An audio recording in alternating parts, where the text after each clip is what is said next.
Let's be honest for a moment. If you've been studying for years and still feel like things don't stick, something feels off. You sit down to study with good intentions. You open the book, you watch the video, you take notes. And yet, when it's time to remember, your mind feels strangely empty. Not because you didn't try, but because the effort didn't turn into memory. That gap right there, that's the real problem. Most people think learning is about pushing harder. More hours, more notes, more repetition. But if that were true, everyone who studies a lot would learn fast. And we both know that's not how reality works. You've probably seen it yourself. Someone studies less than you, yet remembers more. They don't look stressed, they don't look exhausted. Somehow, things just click for them. And quietly, a question starts forming in your head. What am I missing? That question matters, because the answer is not intelligence, it's not talent, and it's definitely not laziness. The difference is not who you are, it's how you've been learning. You were taught to consume information, read it, highlight it, rewrite it, and hope that somehow it stays. Sometimes it does, most of the time it doesn't. That's not a personal failure, that's a design flaw. The good news is this: once you understand how your brain actually decides what to remember, learning starts to feel very different. You stop feeling behind. You stop feeling overwhelmed. You stop blaming yourself. And learning starts to feel clearer, lighter, and surprisingly faster. Not because you're doing more, but because you're finally doing the right things. That's what this video is about. No pressure, no guilt, just a better way forward. If you've ever felt like learning takes more energy than it should, you're not alone, and you're about to understand why. Let's get into it. If learning has felt harder than it should, it's time to meet the real enemy. And no, it's not distraction. It's not lack of discipline. It's not even your habits.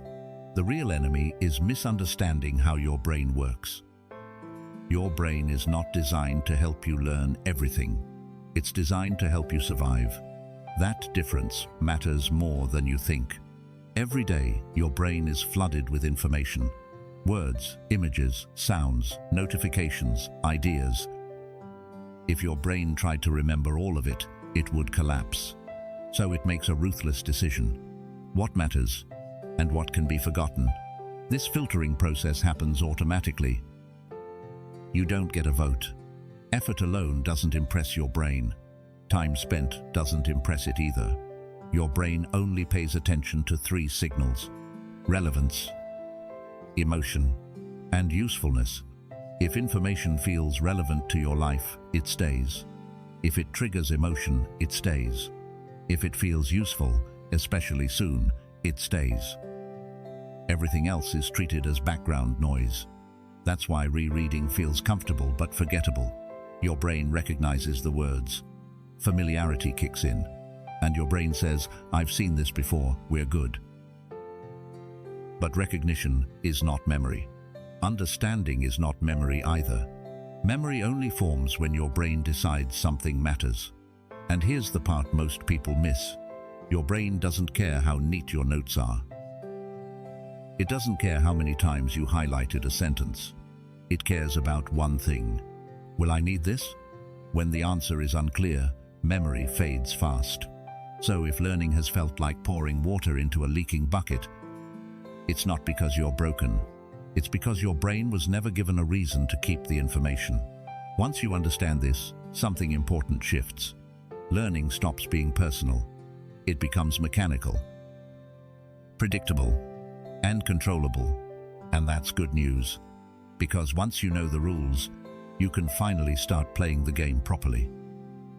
In the next part, I'll show you the single most powerful way to send the right signal to your brain. The signal that tells it, this matters, keep it. That's where real learning begins.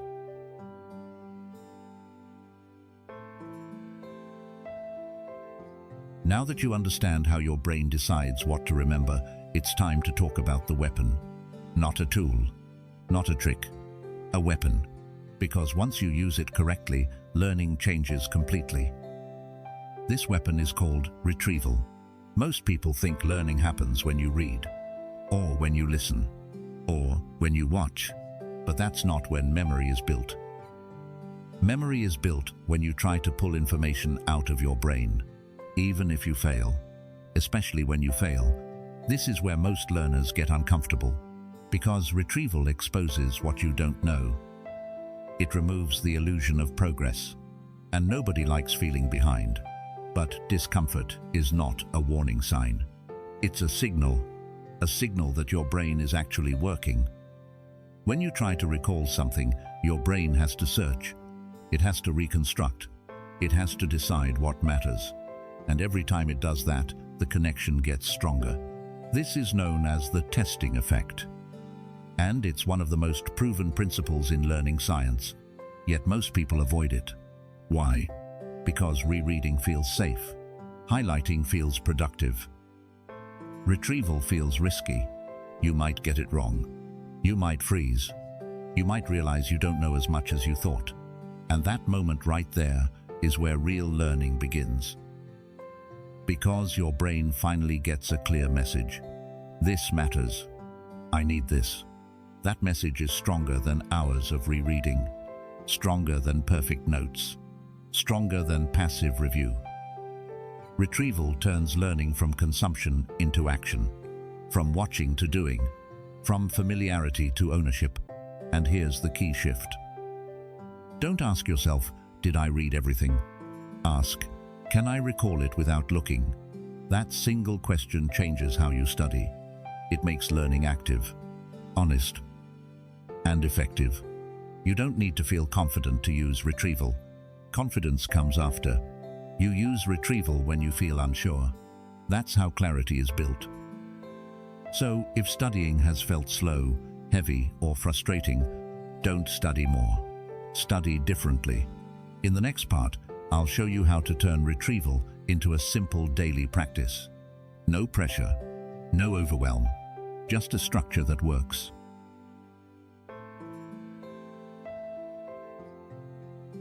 Here's where most people get stuck. They understand retrieval. They agree it makes sense. And then they go right back to consuming. Watching more videos, reading more articles, taking prettier notes, feeling busy, feeling productive, and forgetting almost everything a few days later. That's not a motivation problem. That's a role problem. Most people learn like consumers. They take information in and hope it stays. Builders do something different. They don't just take information in, they force information out. They explain it, they draw it, they simplify it, they use it before they feel ready. That shift is everything. Because your brain remembers what you create, not what you passively consume. When you explain something in your own words, your brain has to organize the mess. It has to decide what matters and what can be ignored. That process builds understanding you can actually use. You don't need an audience. You don't need to be confident. You just need output. Teach your wall. Explain it to yourself out loud. Write a short summary from memory. Draw a simple diagram without looking. These small actions turn learning into ownership. This is what builders do. They don't wait to feel ready. They build readiness by acting. In the next part, I'll show you how to turn this into a daily system. Simple, sustainable, and realistic.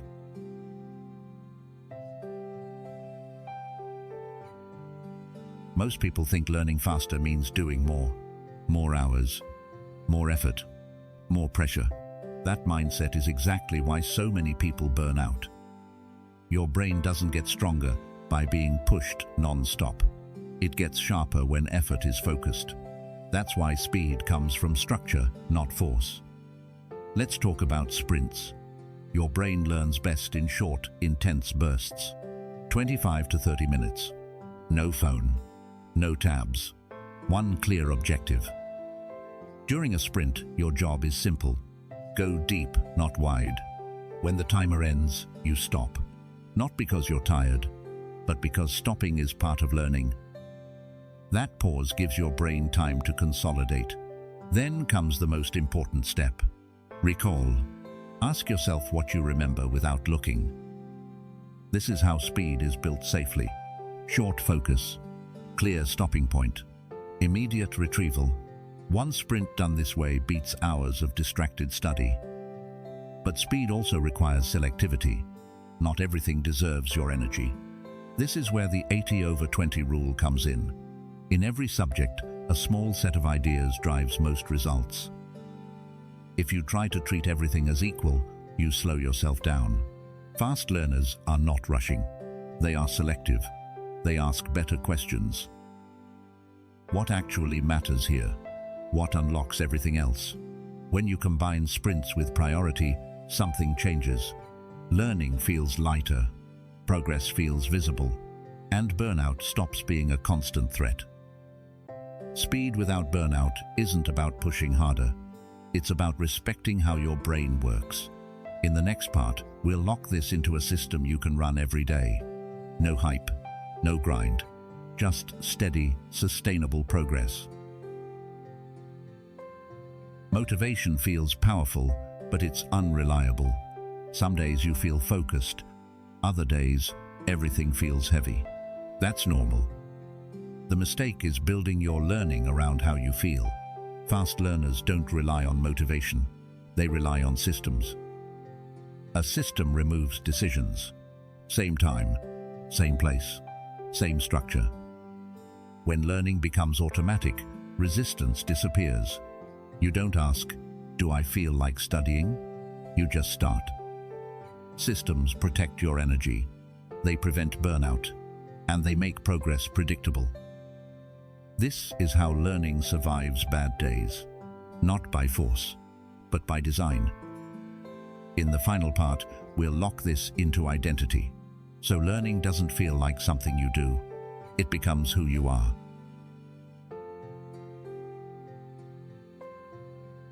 At this point, you know the tools. You understand the enemy. You've seen the weapon. You've built the structure. Now comes the most important shift. This is no longer about what you do. It's about who you are. Fast learners don't rely on bursts of motivation. They don't wait for the perfect moment. They see themselves differently. I'm someone who retrieves. I'm someone who builds, not consumes. I run systems, even on bad days. Identity makes habits automatic. You don't force consistency. Consistency follows identity. From today, don't aim to study harder. Aim to act like the kind of learner you respect. Small sessions, clear recall, simple systems, done daily. That's how real change compounds. Now, let me ask you something. Option 1. You already have a simple system and you're running it.